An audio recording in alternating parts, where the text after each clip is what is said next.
Steel tariffs double, Pennsylvania Democrats are siding with Trump, and the media still covering for a president they know isn't running the show. Real quick, you know what to do. Hit that like, subscribe, and ring that bell like your timeline depends on it.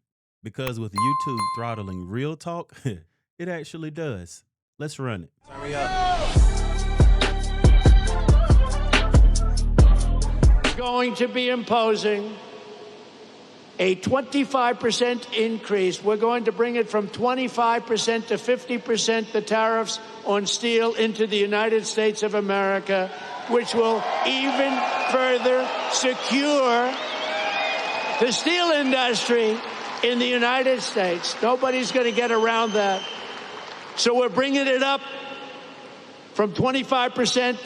We're doubling it to 50%. Trying to get to the specifics of what everyone actually cares about. The bottom line that everyone cares about, the steel workers. This is why we've seen the U.S. steel workers not support this deal, because they're trying to protect the steel workers, is how much of U.S. steel will Nippon own at the end of this deal. And we just cannot get a straight answer on this, because we know that the Japanese company said over and over again they would not do a deal in which they did not control the company. However, Donald Trump said this is more of a partnership, that the U.S. was going to keep control of U.S. steel. Of course, he wouldn't sign a deal unless that was part of it. There will be no layoffs and no outsourcing whatsoever, and every U.S. steel worker will soon receive a well-deserved $5,000 bonus. That's very nice. Thank you very much. That's great. That's importantly. For what you've gone through a lot. It's closing, it's not closing, it's opening, and you want to stay here. People say, well, we'll move to another place, or we'll do chips, or we'll do something like chips. Somehow you don't want to do chips. I'm looking at these giant guys with the giant arms. You're not going to like doing chips. Most importantly, U.S. Steel will continue to be controlled by the USA. Otherwise, I wouldn't have done the deal. I wouldn't have done it. That's not policy. That's what you call power. Trump just slapped 50% tariffs on foreign imports and told the globalists to kick rocks. You want to hollow out America's backbone? Not on his watch. You want to hand U.S. steel to Japan? Think again. And for once, the steel workers win. $5,000 bonuses, no layoffs, no outsourcing, real leadership, not lip service. This isn't some symbolic trade move. This is economic fortification. And while Democrats scream about fairness, Trump just protected the one thing they've been bleeding dry: American industry. And when even Democrats in blue states are clapping for Trump, you know the winds are shifting. I'm intrigued by something that you pointed out earlier, Brett, which was the reaction of the governor of Pennsylvania, Josh Shapiro, a Democrat, who called it a BFD, praising this deal. We've seen the Senator John Fetterman, also a Democrat, in some ways working with the Trump administration, working with the president, not taking this knee-jerk, reflexive resistance posture that we've seen from so many Democrats across the country. It seems like high-ranking Democrats in the Keystone State are looking around, seeing what's happening in their state, and very much taking a different approach to the Trump administration than many of their colleagues elsewhere. You heard that right. Democrats breaking ranks to work with Trump. Shapiro's calling it a big deal.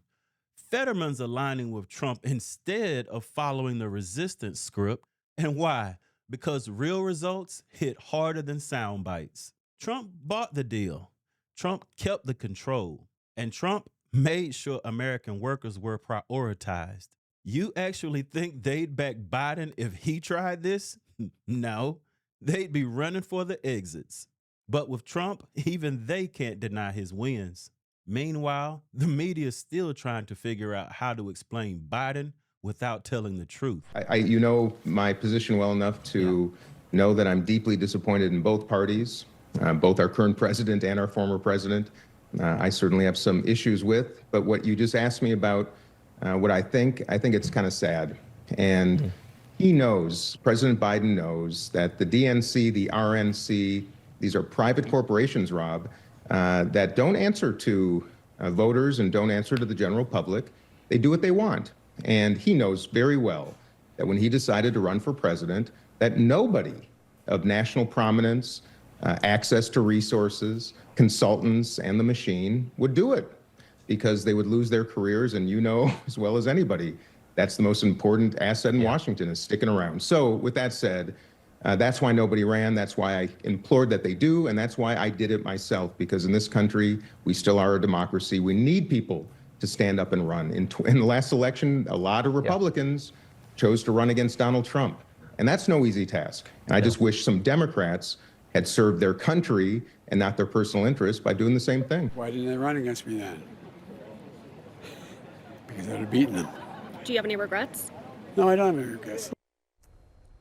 Yeah, I don't love that answer. I'll be honest with you about that one. Look, I was someone who believed that when he said he was going to be a bridge, I thought that was the right decision, and I had hoped that he would do that. And the revelations that we've seen in the book by our own Jake Tapper and Alex Thompson of Axios. Two people. Would that both of them, two people?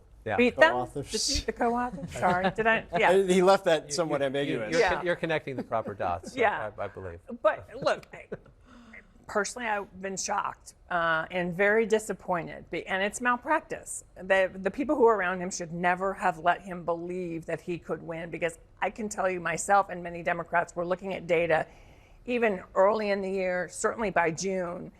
He was not consolidating the base, period, full stop. So many people have been focused on Jake Tapper and what he did or didn't do leading up to the election, and how he's coming on in the aftermath, and he's saying, hey, well, look at what I've discovered. I interviewed almost 200 people. All of them were Democrats and what have you. And here's what we've learned. I'm like, forget all that. Forget Jake Tapper. Forget Alex Thompson. I don't mean that disrespectfully.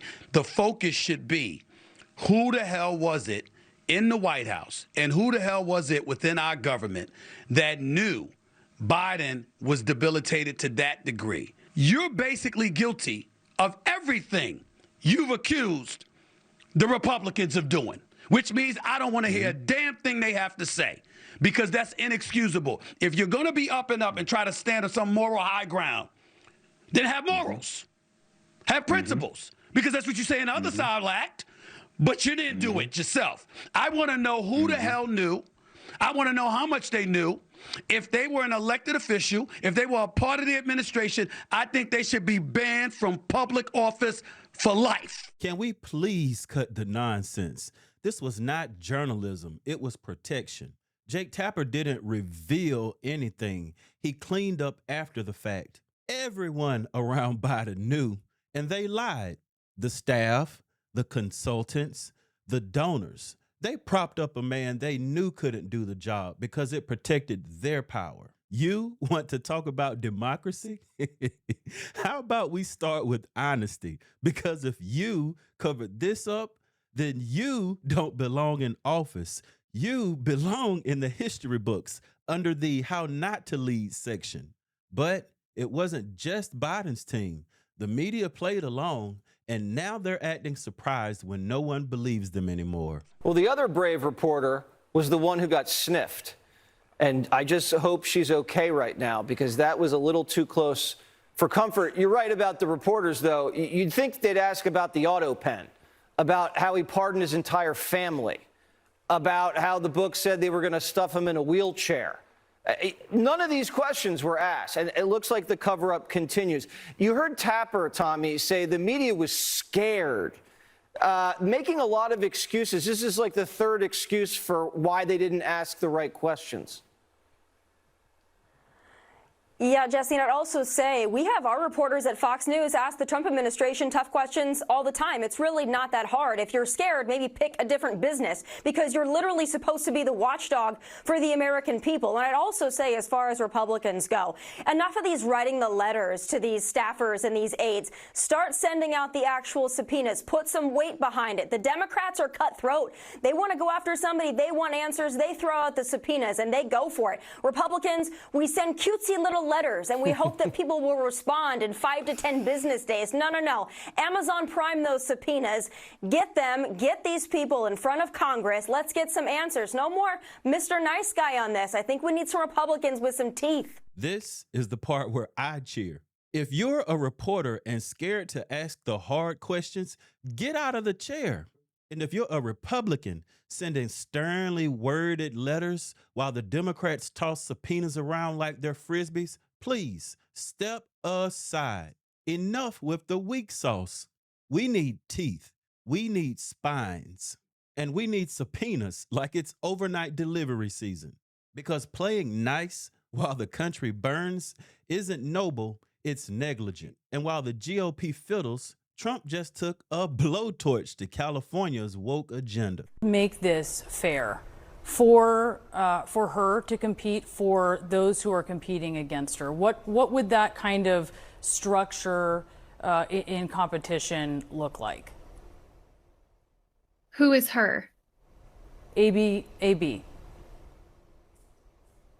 Okay, AB Hernandez is a male who identifies as a female. What would be fair is to have Hernandez competing in the male category. It is not fair to the females competing to have to compete with a male. Okay, so in Trump's federal funding threat, is that something, though, that would hurt all student athletes, including athletes who are assigned female at birth? Would his federal funding threat hurt athletes? If the money is taken away. Right. So the law actually says that schools that do not abide Title IX or other federal laws cannot receive federal funds. So that's not Trump's fault. The problem is that the state with AB 1266. But you understand, Julie, there's two views here on Title IX. So just to be clear, not everyone agrees with you on how you're viewing it. So in that regard, if you were to take away the funding on as it pertains to trans athletes, not everyone agrees with you. I think we just have to be clear about that. If you are taking away the funds for athletes, student athletes in California, isn't that going to hurt all of them? Taking away federal funds is going to hurt all California kids, which is why the state of California needs to comply with federal law. It's very simple. So when you dig into the science on trans athletes, what is really clear is that there needs to be a lot more research on a lot more trans athletes to be able to draw better conclusions about the effect of whether gender-affirming care actually reduces or eliminates the advantage conferred on an athlete who is genetically male. Would you welcome more research? Is this a situation where more research might help? I absolutely think that more research and more careful and thoughtful discussion is necessary here. Pediatric sex change procedures are very harmful and they cause lifelong damage to children. And this is something that the United States of America needs to examine thoughtfully, and people need to be able to discuss openly without being called bigots and transphobes. I view AB Hernandez as the victim in this situation. I feel for him, and I feel that he has been lied to for his entire life. And it's probably very destabilizing and difficult for him right now to realize that what he's been told is not actually reality. He cannot become a girl. What he can do is compete in the male category. Okay, or let's stick to sports. So you say compete in the male category or what?